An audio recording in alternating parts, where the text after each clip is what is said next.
So the Young Traders project involved several organisations working together and working particularly with Quaker School, with young people from Quaker School. So working with Hannah Megan Jewellery and developing sort of like a jewellery line with the youngsters that they then went on to sell sort of like in the outdoor market in Llanelli.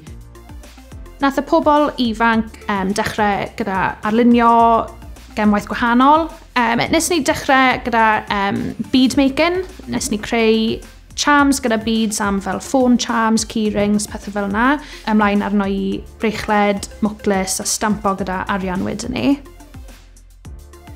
It was really fun to sell them and stuff and make them as well. I was just like, you want to buy my thing that I made. I think the outcomes for the young people have been outstanding, if I'm honest, because it's given them an opportunity to come out to the school setting, to work in the community setting also as well.